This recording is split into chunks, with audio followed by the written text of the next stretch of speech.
Olá, aluno, olá, aluna, tudo bem? Aqui é o professor Douglas Caldeira Jangarelli, professor responsável pela disciplina de Gestão Ambiental. Hoje nós teremos o nosso quarto encontro, nossa quarta aula, intitulada em Águas Subterrâneas e Superficiais. E aqui nós vamos trabalhar, nessa aula 4, as questões muito importantes relacionadas à água. E, dessa maneira, a gente fecha o nosso ciclo entre os três componentes principais da biosfera. Nós já trabalhamos as questões os três principais componentes da biosfera. Nós já trabalhamos a atmosfera, aquela que vai destacar as questões sobre o ar.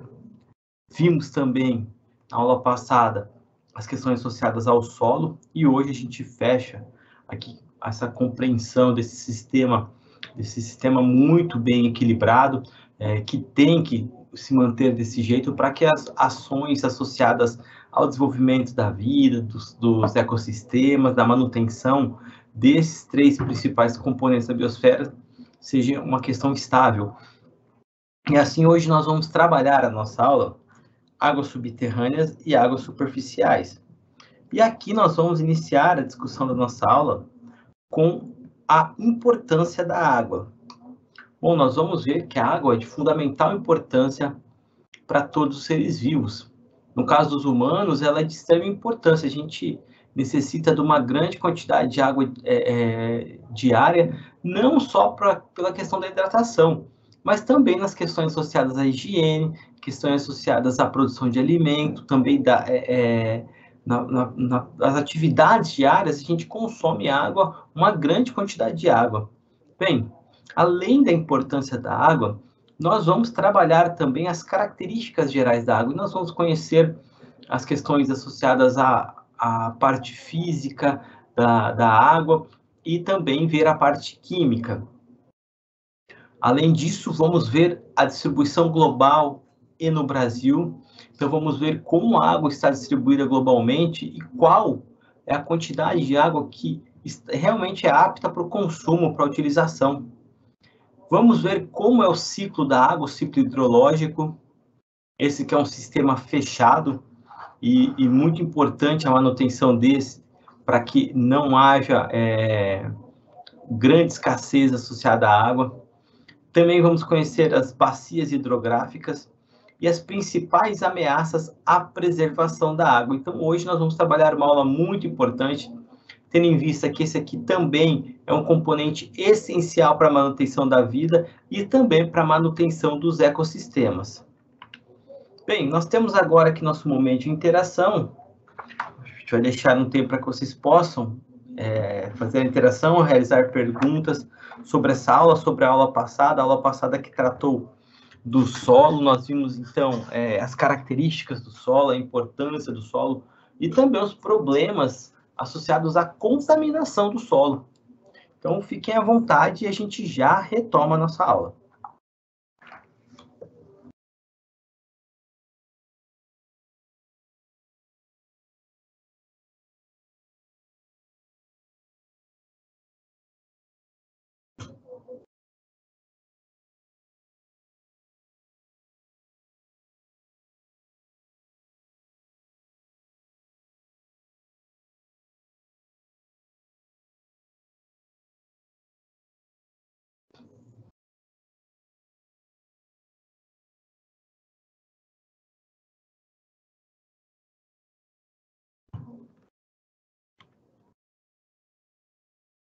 Aqui com a nossa aula, iniciar a nossa aula, onde nós vamos trabalhar as águas subterrâneas e superficiais. O primeiro ponto a ser discutido na nossa aula é a questão da importância da água. Se a gente pegar e fizer aí uma estimativa, quanto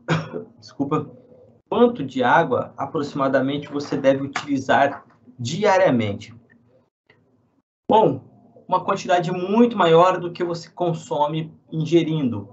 Nós devemos tomar aí, isso é uma questão importante associada à manutenção da nossa saúde, devemos tomar pelo menos 2 litros de água, um indivíduo adulto, pelo menos 2 litros de água diariamente.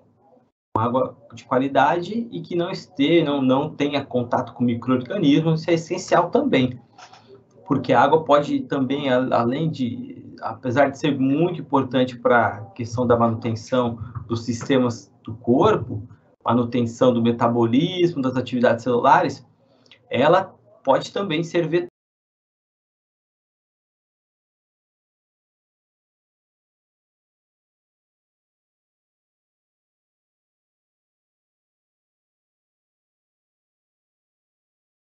de diversas doenças, e doenças que podem até causar óbito. Então, a qualidade da água que está sendo ingerida, ela também é de fundamental importância para que ela realmente seja uma água boa para o seu organismo. Então, nós devemos tomar pelo menos cerca de 2 litros de água por dia. Isso é um ponto importante que os fisiologistas discutem, mas quando a gente pensa na quantidade de água que nós utilizamos diariamente, esse número é muito maior. Nós utilizamos, por exemplo, nas atividades diárias, acordamos, vamos escovar os dentes, utilizamos água. Após isso, vamos ali fazer um alimento, um café, utilizamos água. A louça que nós sujamos do café da manhã, nós vamos utilizar água para lavar.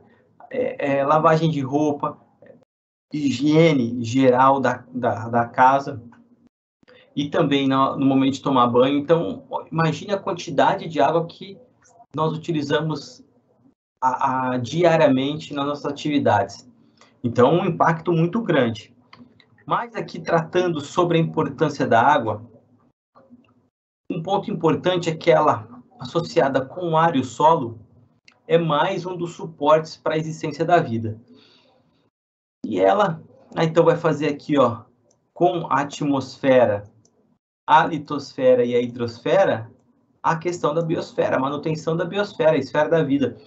Então, qualquer quebra em algum desses sistemas pode impactar negativamente no outro e ali causar aquela cadeia de situações adversas.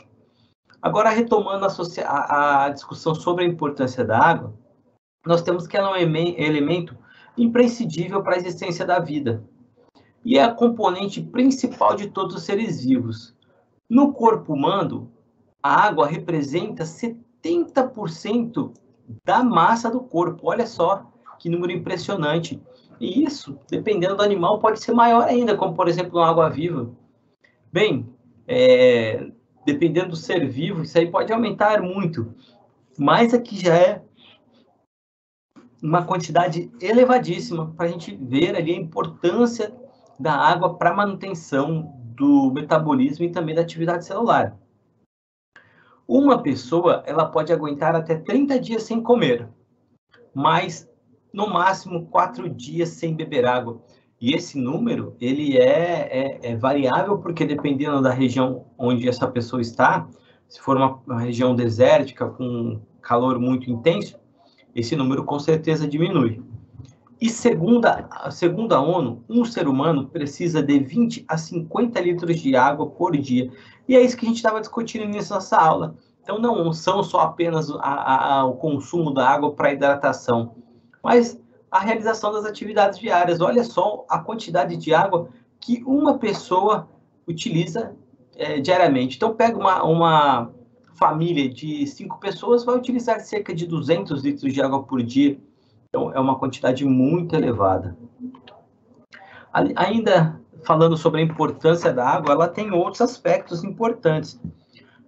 Ela está intimamente ligada com o desenvolvimento da história da humanidade, sendo um fator essencial para o desenvolvimento e também um agente modelador de civilizações e cultura. Uma vez que a sua abundância ou escassez, ela vai influenciar e vem influenciando, inclusive nos dias atuais, a forma de viver das pessoas e o desenvolvimento das nações. Então, nós não vamos ter aqui regiões desérticas, não sendo, de uma maneira geral, altamente populosas. Por quê? Porque aqui a falta desse recurso, a dificuldade tremenda. Olha aqui essas pessoas, o que elas têm que fazer para poder conseguir água. Então, em alguns locais, as pessoas se deslocam mais de meia hora carregando esses galões de água. E isso é um impacto, uma dificuldade enorme para para o desenvolvimento da vida. E também a água, em muitas nações, ela é tida como um bem sagrado. Como, por exemplo, aqui, muitos orientais, eles adoram a água. E olha aqui um momento associado à crença aqui religiosa dessas pessoas. Então, ela também tem esse aspecto. Além disso, nós temos aqui que ela está e é imprescindível e fundamental em inúmeras atividades diárias do nosso dia a dia. E aqui a gente fala sobre o abastecimento doméstico e público. As atividades agrícolas e industriais são altamente dependentes da água. Geração de energia e navegação. Olha aqui, que importância enorme que tem água para a agricultura. Os vegetais são altamente dependentes desse recurso. Geração de energia, a matriz energética brasileira é baseada em hidrelétricas. Então, a força, a velocidade cinética que a água vai até as turbinas vai gerar ali um movimento e isso é convertido em energia. Então, é muito importante também nesse aspecto. Outro ponto também é a questão de deslocamento através da navegação. Então, os recursos hídricos, eles são fundamentais, principalmente para a manutenção da sobrevivência. E outro aspecto também muito importante dos recursos hídricos são as atividades econômicas. Então, olha só, 2 fatores muito importantes. Mas pensando agora no histórico do uso da água, então como a água, a expansão da utilização desse recurso foi ocorrendo. Então, nós temos ali que o desenvolvimento social e econômico sempre foi baseado tendo em vista na disponibilidade de uso da água, porque é um recurso essencial. Então, na Revolução Industrial, nós temos a expansão urbanística, também o processo de tecnificação da agricultura e a produção de energia elétrica. Esses fatores, eles elevaram o padrão de vida das pessoas e proporcionaram, obviamente, um alto crescimento populacional. E assim nós temos o desenvolvimento das cidades. Consequentemente, maior número de pessoas, maior número de atividades, nós temos uma maior demanda de água. E aqui se inicia um processo muito crítico, que é o uso predatório desse recurso. Então, é importante que se dê valor para a utilização desse recurso. Nós temos, no início do desenvolvimento social, a Revolução Industrial, a água sendo a principal via de transporte desses produtos. Então, as cidades, elas se desenvolviam nas margens dos grandes rios. Por exemplo, no rio Tâmisa, que era o rio onde eles utilizavam como recurso para sua subsistência, e ali também teve um alto desenvolvimento das indústrias. Essas, consequentemente, jogavam seus dejetos nesse rio, e olha só a consequência. A consequência é que eles poluíram um rio que eles consumiam água. Então, isso gerou um grande problema. Com isso, foi iniciado, então, o desenvolvimento de métodos que evitassem, então, essa contaminação do bem que eles utilizavam para a manutenção da sobrevivência. Bem, agora, como é a estrutura da água? Quais são as propriedades da água? Vamos aqui trabalhar a estrutura molecular da água. Bem, basicamente, a água ela apresenta 2 átomos de hidrogênio e 1 de oxigênio, sendo que essas moléculas de hidrogênio com oxigênio, elas são ligadas através de ligações covalentes. Já as moléculas de água, elas são ligadas através de pontes de hidrogênio. Então, aqui nós temos a molécula da água. Na natureza, um aspecto interessante é que é possível encontrar água nos 3 estados físicos da matéria. Podemos encontrar ela no estado sólido, como, por exemplo, nas geleiras. Podemos encontrar ela no estado líquido, a forma mais comum da água. Aqui nós já temos água no estado líquido, olha só, a geleira que derreteu, descongelou. E temos também ela no estado gasoso, que é o vapor d'água, que depois vai se condensar e precipitar. Característica física da água é ser incolor, insípida inodora, então não ter cheiro, não ter gosto, e congelar a 0 graus Celsius e ferver a 100 graus Celsius. E a importância da água no nível fisiológico é muito importante, porque ela é classificada e considerada como solvente universal.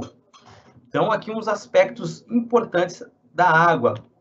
Outra questão interessante da água é associada à sua distribuição global. A estimativa indica que a água ela ocupa cerca de 70% da superfície da Terra. Olhando aqui no mapa, nós vemos que a maior parte é realmente composto pelos grandes oceanos. Entretanto, a água do oceano é uma água salgada. Então, 97,5% de toda a água que nós temos no planeta, ela é salgada. E, consequentemente, infelizmente, ela é imprópria para o consumo e também não deve ser usada para irrigação. Então, é uma água mais utilizada ali para navegação e para manutenção dos ecossistemas marinhos. Então, os animais que vivem ali, os organismos vivos. Então, aqui a grande importância dela. Mas ela não é imprópria para o consumo e também não dá para ser usada na irrigação. Então, sobra o quê? 2,5% de água doce. Desses 2,5%, nós temos aqui que quase 70%, 69% dessa água, ela está congelada, está retida nas geleiras e também não dá para ser consumida. 30% nós temos de água subterrânea. Então, estão os aquíferos e os lençóis freáticos. E apenas 1% são das águas superficiais, que é os lagos, os rios. Então, quando a gente para analisar um grande rio, a gente vê que ali é uma pequena parte do que nós temos de água. Mas, quando a gente pensa em água disponível, a gente vê que esses recursos eles já não são tão elevados. De acordo com a Agência Nacional das Águas, o Brasil ele possui 13% desses 2,5% de toda a água doce disponível no planeta. E essa distribuição natural desse recurso, a gente vê que não é equilibrada. Falando globalmente, também no Brasil, porque no Brasil, desses 13%, 80% dessa água está concentrada na bacia amazônica, que é essa região em destaque. Um ponto interessante é que, apesar daquela discussão sobre as nações se desenvolverem próximo à água, na região amazônica nós temos apenas 5% da população brasileira. Então, como o Brasil é um país que, olha só, olhando o mapa hidrográfico do Brasil, nós temos ali recursos relativamente elevados da água, então as populações foram desenvolvendo ali mais próximas às regiões oceânicas, muito decorrente por causa da facilidade da navegação. E nós temos aqui que as regiões litorâneas, assim como a gente está falando, possuem mais de 45% da população. Entretanto, apresenta menos de 3% dos recursos associados à presença da água que é possível utilização. Então, aqui um ponto interessante em relação a essa discussão. O ciclo hidrológico, que é o ciclo da água, ele é classificado como um movimento contínuo da água presente nos oceanos, continentes, tanto a água superficial, água do solo, água aqui na rocha, e também na atmosfera. O ciclo da água ele é um fenômeno natural que é impulsionado pela energia do Sol e a gravidade. Na atmosfera, nós vamos ter a formação das chuvas que provocam as precipitações na forma de chuva, de granizo, orvalho ou neve. Então, aqui nós temos a água do mar, ou então vai sofrer evapotranspiração na região do continente e vai, então, formar aqui as nuvens, vapor d'água. Após isso, ele vai se condensar e vai cair através da força da gravidade. Aqui nos grandes picos vai formar as geleiras e muito dessa água vai cair aqui também no mar e uma outra quantidade vai cair aqui no continente. Essa que cai no continente, ela vai poder ter escoamento superficial ou então infiltrar, formando aqui as águas subterrâneas. Então, aqui o ciclo hidrológico, o ciclo da água. Então, nos continentes, a água precipitada, ela pode seguir os diferentes caminhos. Ela pode infiltrar ou então percolar, tendo aqui, geralmente, uma passagem lenta no solo, ou então nas rochas, podendo formar os aquíferos, ressurgir na superfície em forma de nascente, fontes, pântanos, ou então alimentar lagos e rios. Ela flui lentamente entre as partículas e espaços vazios no solo e das rochas, podendo ficar armazenada por um período muito variável, formando ali os aquíferos, que são reservas muito importantes. Se ela escoar, nós vamos ter aqui que a precipitação é maior do que a capacidade de absorção do solo. Então, quando há uma grande quantidade de chuva, o solo não consegue, por causa da lenta fluidez, ele não consegue, então, absorver toda essa água. E essa água vai escoar. Ela vai precipitar retorno na atmosfera na forma de evaporação e transpiração, e também na transpiração dos vegetais, a evapotranspiração. Vai congelar, formando as camadas de gelo nos cumes das montanhas e geleiras. Então, nós temos aqui um ponto interessante, que é a questão da evapotranspiração, que é um ponto muito importante associado ao ciclo hidrológico. A evapotranspiração é a perda da água do solo por evaporação e a perda da água da planta por transpiração.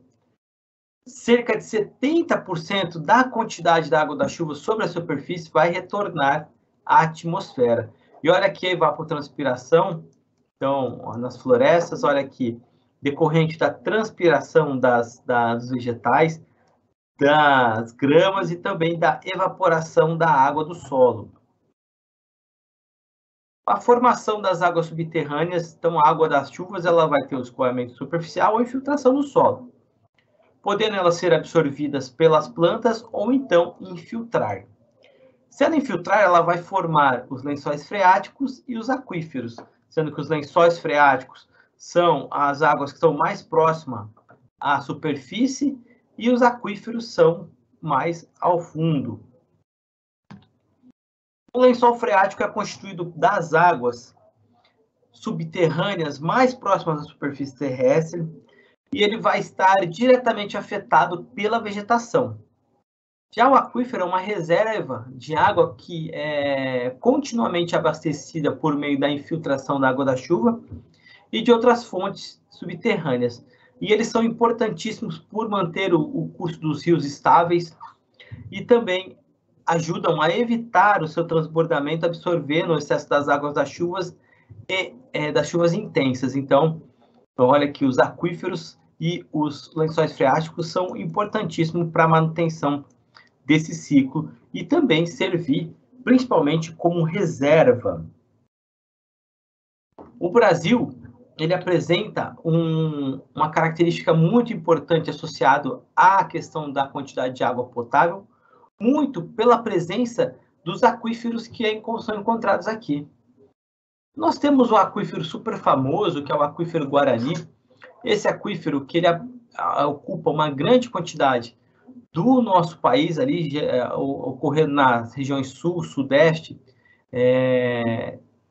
e uma grande parte aqui do nosso país, e também vai estar ali na Argentina, um pedaço no Paraguai e também no Uruguai. É um aquífero muito importante. Ele ocupa cerca de 1.200.000 quilômetros quadrados.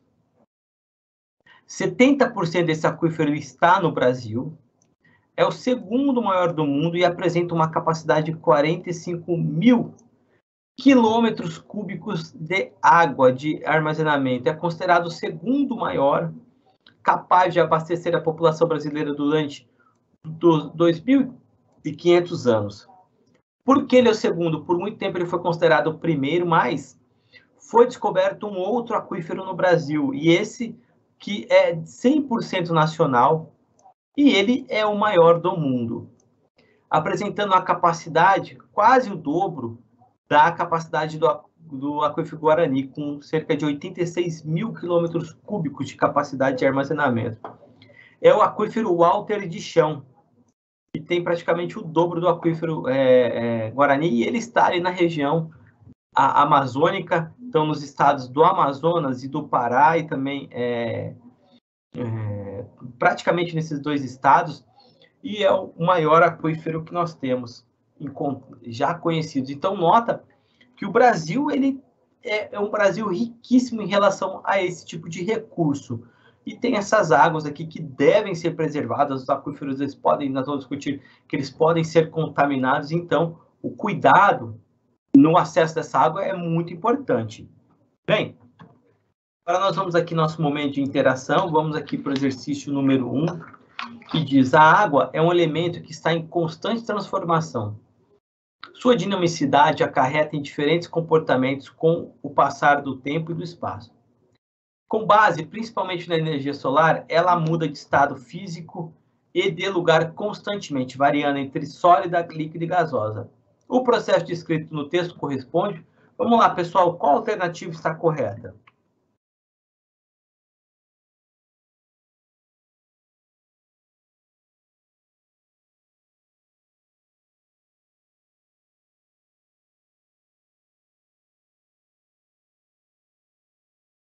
E aí, pessoal, vamos participar pelo chat.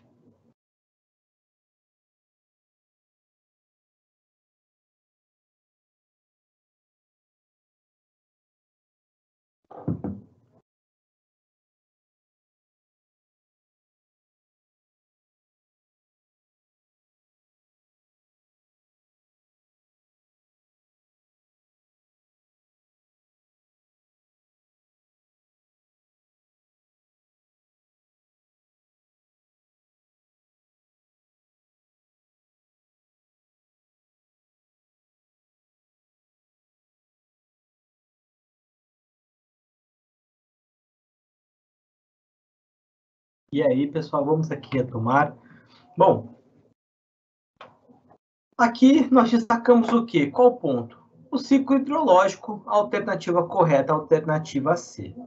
Questão número 2, considerando a riqueza dos recursos hídricos brasileiros, uma grave crise de água em nosso país poderia ser motivada por quais aqui são os pontos associados à questão dos nossos recursos, associados aos recursos hídricos. Vamos lá, qual alternativa está correta?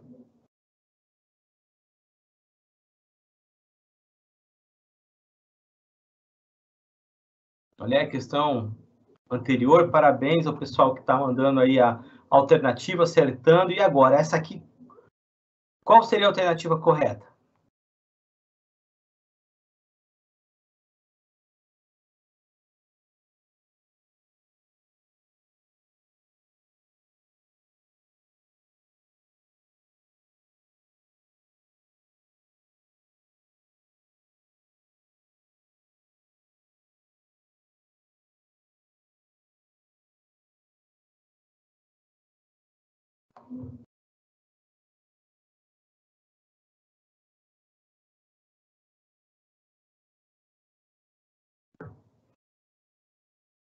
Bom, vamos aqui retomar.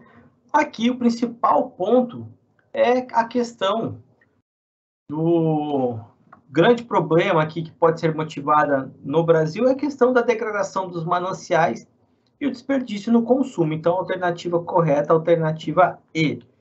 Segundo ponto, nossa aula, as bacias hidrográficas e a contaminação da água.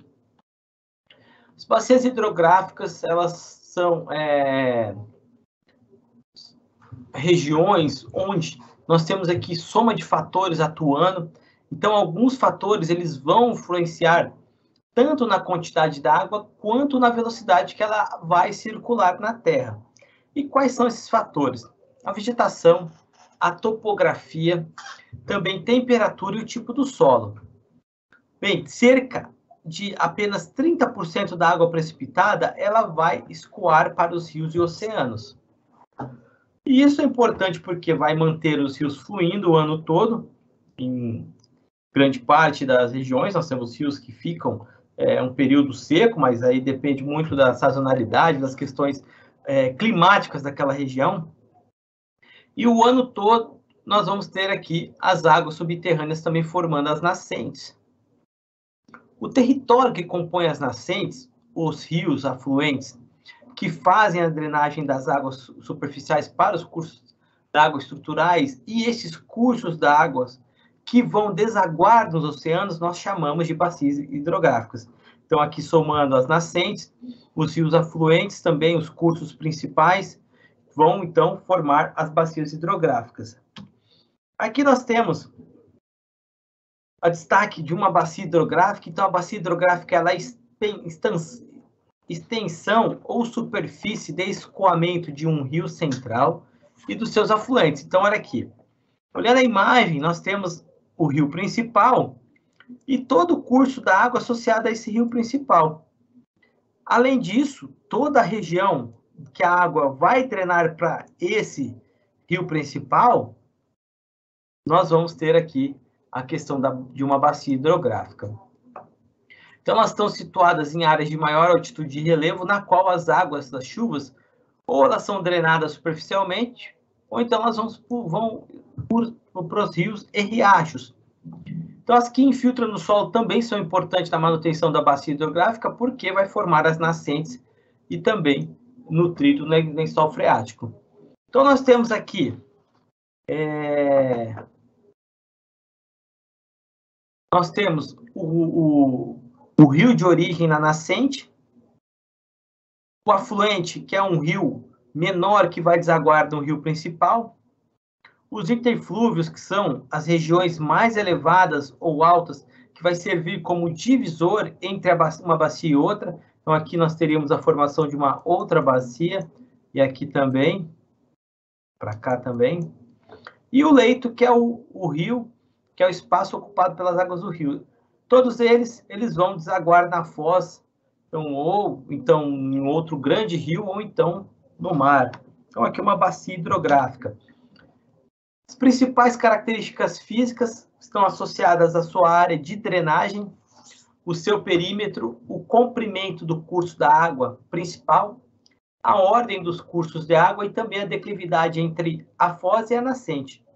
Aqui nós temos a maior bacia hidrográfica do mundo, que é a Bacia Amazônica, que possui cerca de 7 milhões de quilômetros quadrados de extensão, mais de 20 mil quilômetros de vias fluviais navegáveis. Então, olha só, maior do que muito país europeu. Então, nós temos aqui essa bacia, olha só que destaque impressionante a quantidade de água que é acumulada e também escoada dessa bacia.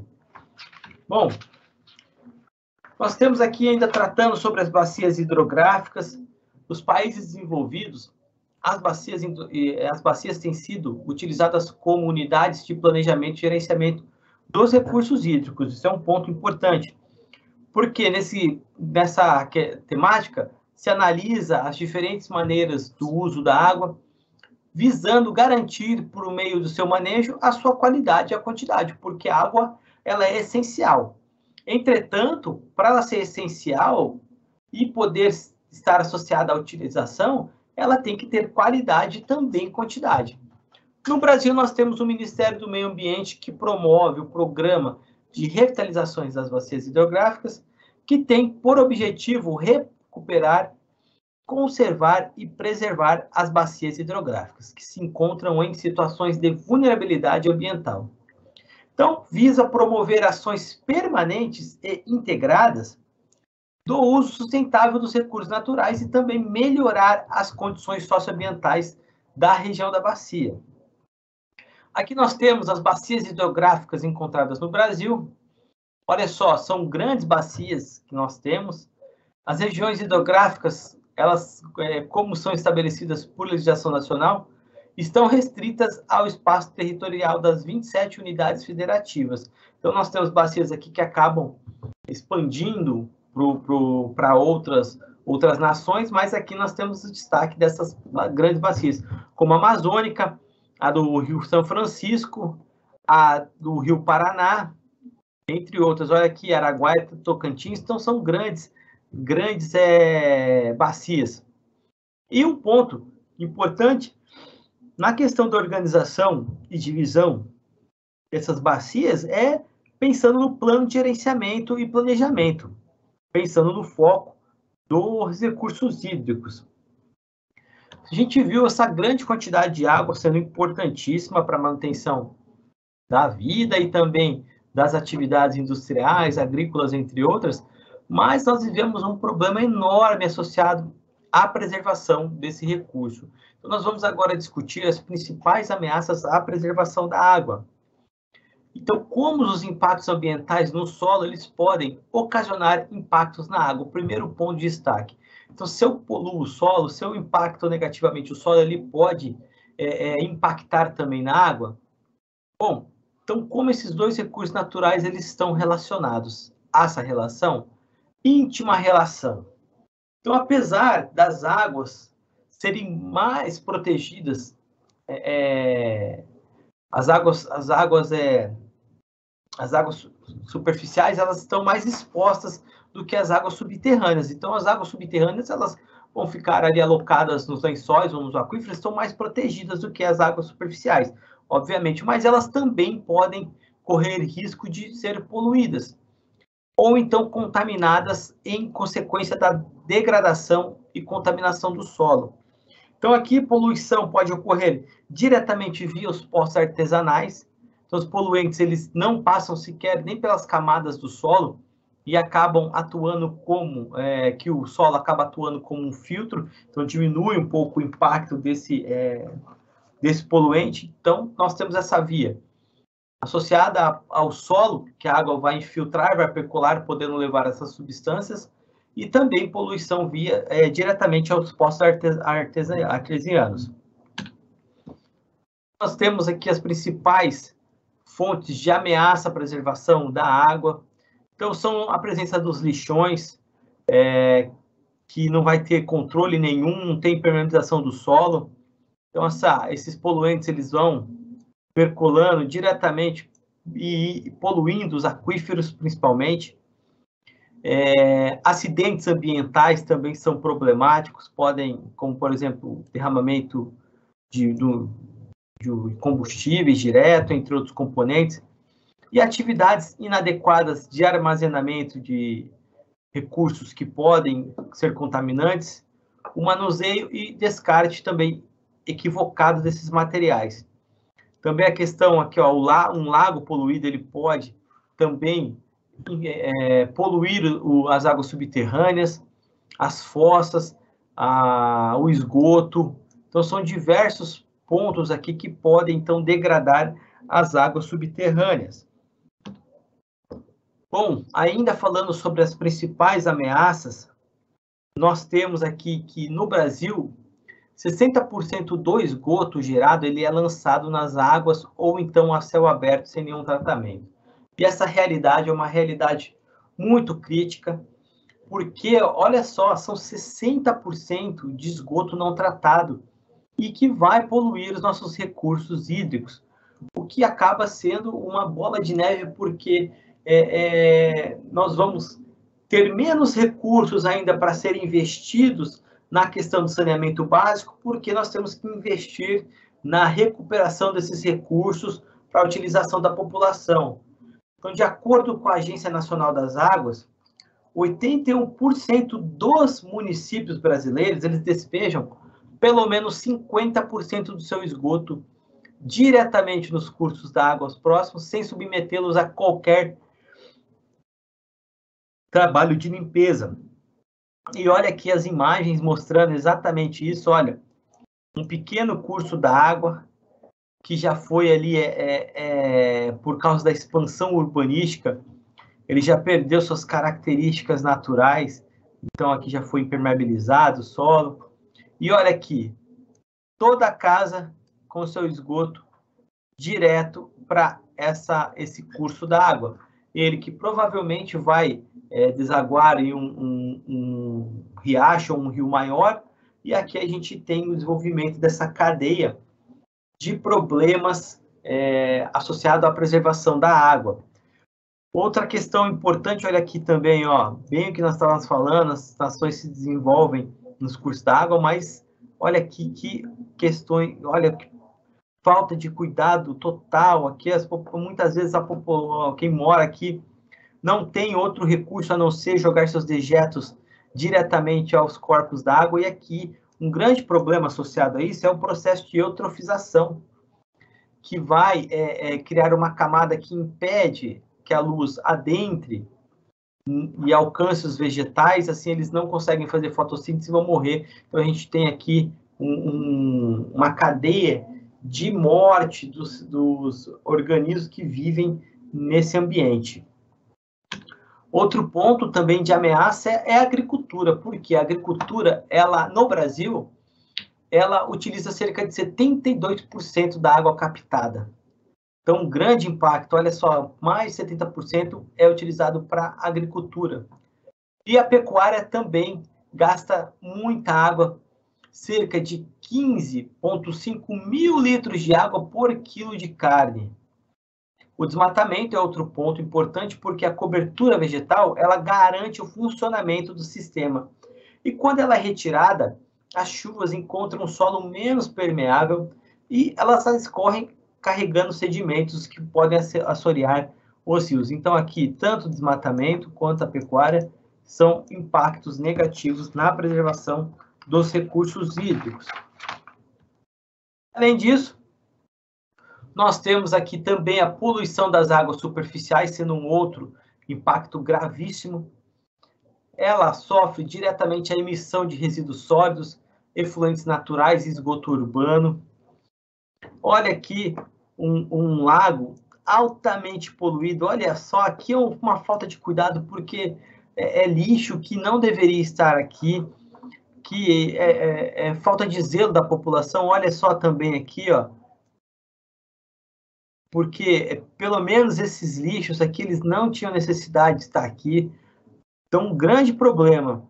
E onde que nós devemos ter o desafio, onde que deve ser discutido?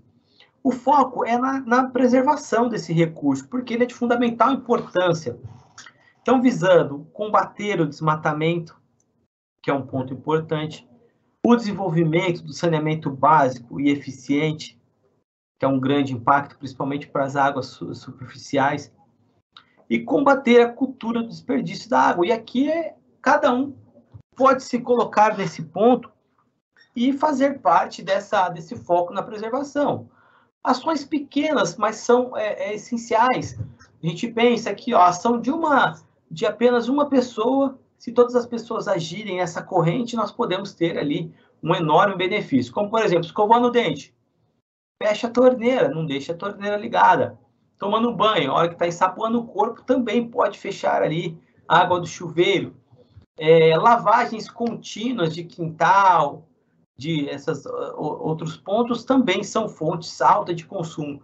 Então, às vezes, a gente pode tomar essas atitudes pequenas, que são grande importância, apresentam uma grande importância. Por quê? Porque nossos desafios são enormes.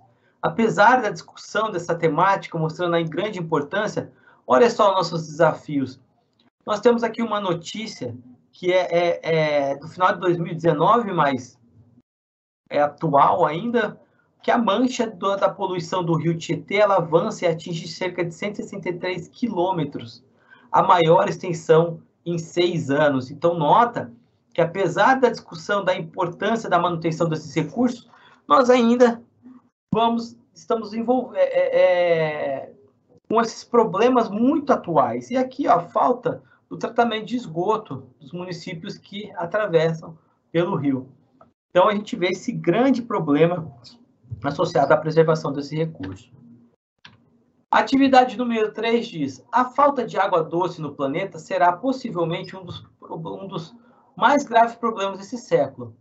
Prevê-se que, nos próximos 20 anos, a quantidade de água doce disponível para cada habitante será drasticamente reduzida. Por meio de seus diferentes usos e consumos, as atividades humanas interferem no ciclo da água, alterando. Qual a alternativa correta?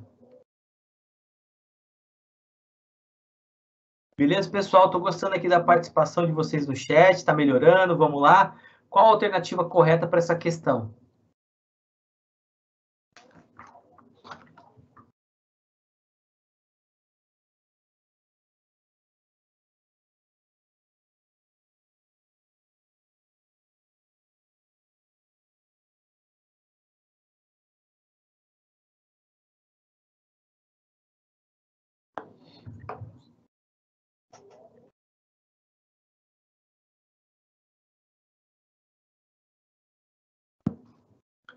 Vamos lá.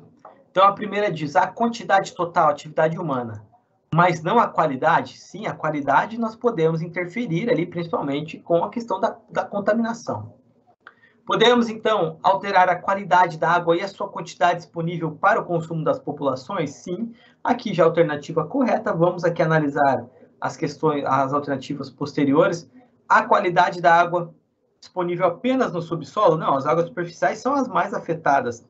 Apenas a disponibilidade da água superficial? Também não podemos contaminar as águas subterrâneas. E o regime de chuva, mas não a quantidade de água disponível no planeta. Não, o regime de chuva a gente não consegue, né, controlar, né? Então, alternativa correta, alternativa B. A questão número 4, nossa última questão, nós temos aqui: o lançamento de esgoto na água é prejudicial porque causa um aumento de nutrientes e do número de algas. O aumento desses organismos forma uma camada que prejudica a entrada da luz solar, consequentemente afeta o processo de fotossíntese. Essa ocorrência que desencadeia a morte de vários organismos é conhecida como... Acabamos de discutir esse ponto, pessoal. Qual a alternativa correta?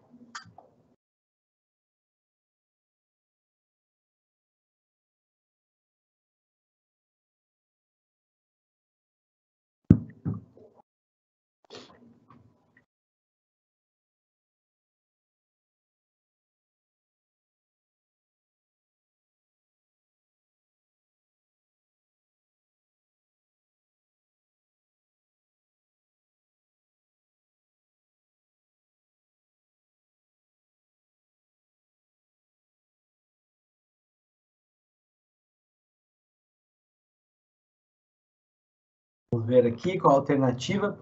Aqui, pessoal, o que nós discutimos, que esse aumento aqui de nutrientes vão também gerar ali um aumento, diminuir o aumento da produção de algas e que acabam formando uma camada e, consequentemente, os vegetais e outros organismos fotossintéticos que possam ocorrer ali naquele ambiente, eles não conseguem fazer fotossíntese e nós temos ali a morte desses animais, daí, consequentemente, a morte dos animais que consomem, a morte dos vegetais, propriamente, também nós temos a morte dos organismos que consomem esses vegetais, e uma cadeia enorme aqui, que acaba sendo finalizada com total falta de vida nesse ambiente aquático. Então, é um processo de eutrofização.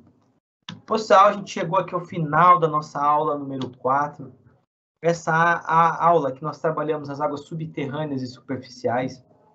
E aqui nós destacamos a importância da água, vimos que ela é o componente principal dos seres vivos, de fundamental importância que ela esteja acessível a todos os organismos vivos. E vimos também as características gerais da água, essa que é um ponto importante, associado à sua disponibilidade, também a distribuição global, e no Brasil vimos que grande parte da água, que é 97,5% da água, ela é salgada e imprópria para o consumo e uso na agricultura, e apenas 2,5% da água está água própria para o consumo e utilização na agricultura. Mais dessas, cerca de 70% estão concentradas nas geleiras e apenas 1% com acesso direto ali da população às águas superficiais. Mas o Brasil apresenta uma grande quantidade dessa água disponível, cerca de 13% da água doce no mundo está aqui no Brasil. Além disso, vimos o ciclo hidrológico, o ciclo das chuvas, como ocorre, e também a questão da distribuição desse recurso através das bacias hidrográficas. Por fim, finalizamos a nossa aula discutindo as principais ameaças à preservação desse recurso, que é de fundamental importância para a manutenção dos nossos sistemas, nossas atividades diárias, entre outros aspectos. Então, dessa maneira, a gente encerra a nossa aula número 4. Eu espero que vocês tenham aproveitado a nossa aula. Um grande abraço e até o nosso próximo encontro.